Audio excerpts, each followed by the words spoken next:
Top corruption cases of Nigeria. Corruption, defined as the improper granting of privileges contrary to legal and moral standards, consistently undermines Nigeria's governance and welfare efforts. Reports indicate that Nigeria lost over $400 billion to corruption by 2012. Instances of corruption within the Nigerian police force include officers extorting money from local residents, with specific cases documented in February and July 2019, as well as March 2020. These incidents reflect a systemic issue within law enforcement. In the 2023 Corruption Perceptions Index by Transparency International, Nigeria received a score of 25 out of 100, indicating a high level of corruption. Nigeria was positioned 145th out of 180 countries in terms of score, with the top-ranked country perceived to have the most transparent public sector. Stay tuned as we give you the most infamous corruption cases of Nigeria.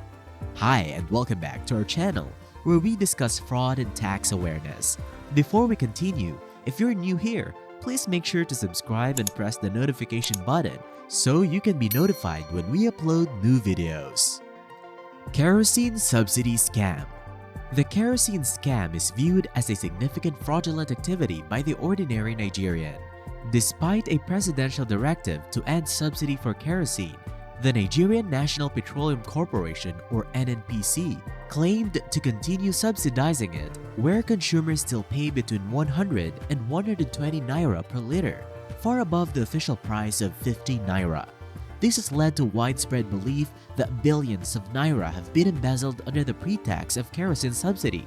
The National Assembly's attempt to investigate the issue was feeble, with no official indictment or concrete actions taken to address it. Neither officials from the NNPC nor the Minister of Petroleum have faced sanctions for their involvement in the scandal. Maina Pension Scam. The Maina Pension Scam involved an investigation into pension funds affecting approximately 141,790 pensioners. Abdul Rashid Maina, the chairman of the Pension Reform Task Team, was accused of embezzling 195 billion naira.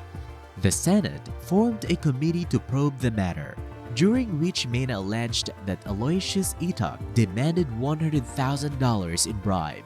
Additionally, former pension director Sani Shuaibu Taidi claimed Itak and others received a 3 billion naira bribe. Despite the Senate's concern, no decisive action was taken. Justice Akan Abang convicted Maina of money laundering, sentencing him to 8 years in prison starting from October 25, 2019. Maina and his company were ordered to return 2.1 billion naira to the government, with the company being liquidated. Maina was found guilty of concealing his identity to open bank accounts and using them for illicit transactions. He also purchased a property in Abuja with $1.4 million in cash. During the trial, witnesses testified about Maina's properties in Dubai and the USA, as well as his wife's business ventures. Maina's companies were found to have significant cash flows, including over $400,000 in $1 account. Maina's trial faced disruptions, including his collapse in court and his subsequent bail jumping, before he was arrested and brought back to Nigeria for trial. Car Purchase Scandal. Stella Ojowa, the former aviation minister, became entangled in a scandal involving the purchase of 255 million naira armored cars before her dismissal. Allegations surfaced that she misused his position by pressuring an agency under her ministry to procure expensive vehicles for her. Despite this, the House of Representatives has yet to disclose a comprehensive report on its investigation into the incident. While Ojowa was eventually relieved of her ministerial duties, other implicated officials have remained untouched. Recently, the Media Rights Agenda, or MRA, obtained permissions from a federal high court in Abuja to seek an order compelling the House to provide transcripts of the proceedings from the House Committee on Aviation's inquiry into the procurement of 2 bulletproof BMW cars by the Nigerian Civil Aviation Authority, or NCAA, through Messrs. Coscaris Motors Limited. Aba Moro Immigration Scandal. The Abamoro immigration scandal began when Minister Abamoro signed a confidential arrangement that permitted a consultant to pocket finances collected from hopeful applicants seeking for employment in the immigration service. As rumors of this illicit agreement spread, crisis struck. 19 job seekers died unexpectedly during the recruitment process, and outraged residents sought justice, calling for the minister's dismissal and the prosecution of those responsible for the tragic event. In response to public criticism, a Senate committee was formed to investigate the situation. For hours, lawmakers looked into the recruitment process, including with immigration authorities, board members, and representatives from Drexel Technology Nigeria Limited, the company in charge of administering online exams. Despite the intense examination, one critical issue remained unaddressed: the contentious deal that drained approximately 1 billion naira from application screenings.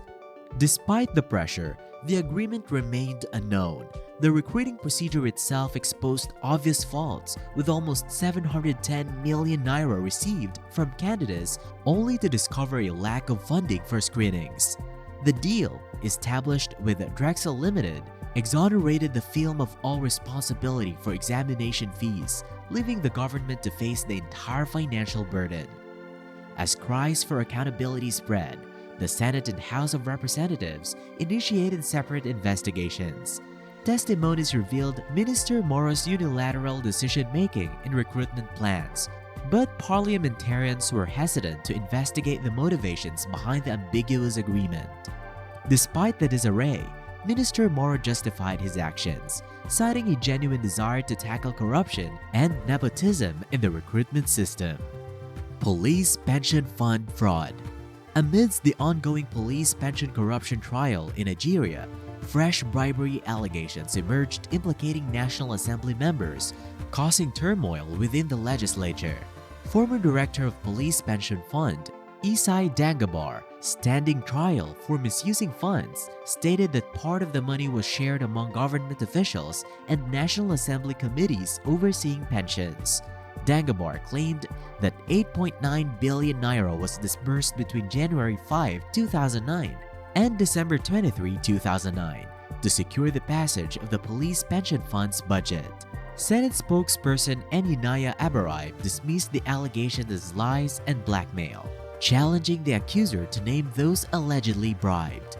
These accusations added to a series of recent bribery scandals in both chambers, including former House committee members facing inquiry for soliciting bribes, and the Senate committee probing the pension fraud, accusing a government-named task team of bribery, which the team denied, counter-accusing the lawmakers of bias. What do you think about these cases? Share your thoughts in the comment section below. Thank you for watching.